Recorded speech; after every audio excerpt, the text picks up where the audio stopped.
Hindi nakita sa camera.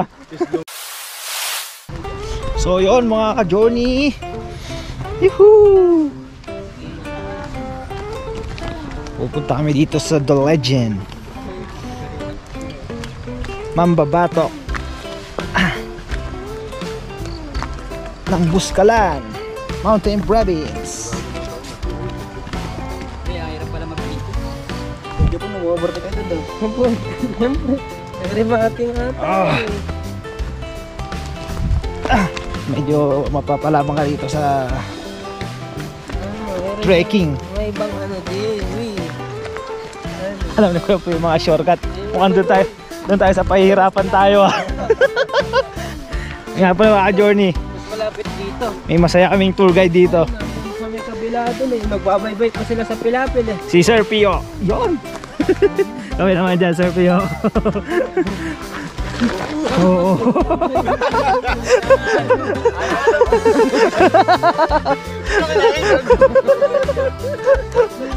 Hindi nakita sa camera.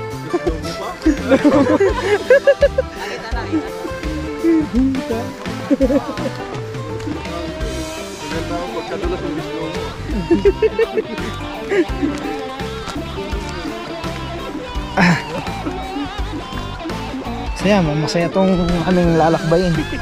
Yeah. Ako po na hinihirap ako.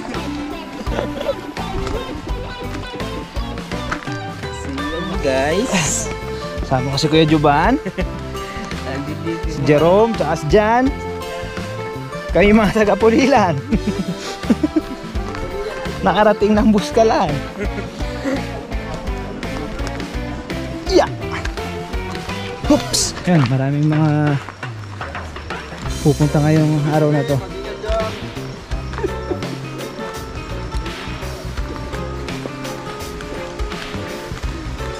Doon kami pupunta sa kabila doon.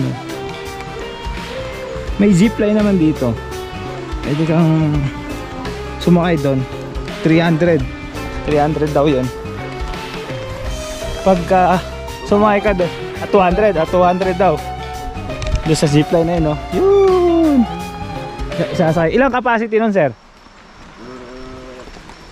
150. 150 kilo. So dalawang tao, tatlong tao. Pero isang tao lang yung pwede. Mahirap po dalawa. Kapag nahulog yung isa, sabihin tinulak ng isa. Pagbintangan to. So yun, magaling talaga si Sir Pio. Doon daw sa zipline. Isa lang ang pwede sumakay. Pagka nga naman daw dalawa, pag may nahulog na isa, baka pagbintangan yung isa. Ayos yun 200 yun. Pagka doon ka sumakay, mga ilang seconds, Sir Pio? Sabihin mo na lang na 1 minute. 1 minute, 2 minutes. 1 minute to 2 minutes. Nandun ka na sa bungad ng village na Apo Wangod.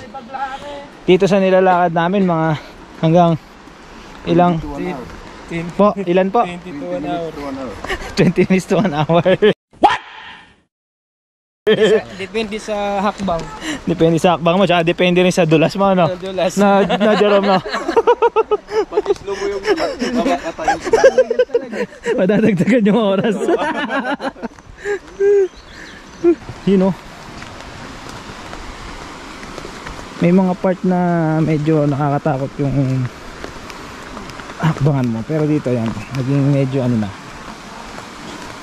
safe na. May mga steps na malalaki.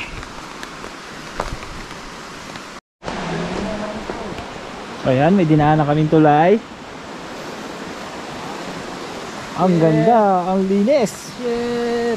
Woo! Ano? Nature tripping. Ang malapit talaga si Sir Pio eh. Hanap kami ng Lakas ng inspirasyon nila. Buo loob eh. Yeah. Sarap. Mumukha na yung baga ako. Sarap. Tapos may kuwela kang kasamang tour guide. Doon sa mga malalaki, isa-isa lang po sa tulay, baka maputol. Ay. Okay po. Ang dami namin ngayon, no? Medyo traffic sa taas.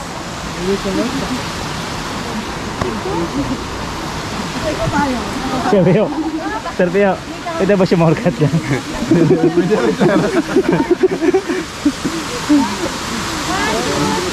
Kahit bayawak dyan, mahirapan.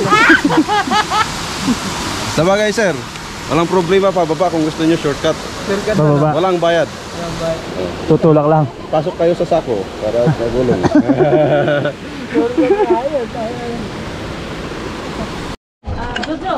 So yan mga journey.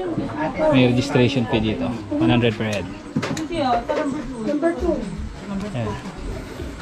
Register kami ni Sir Pio.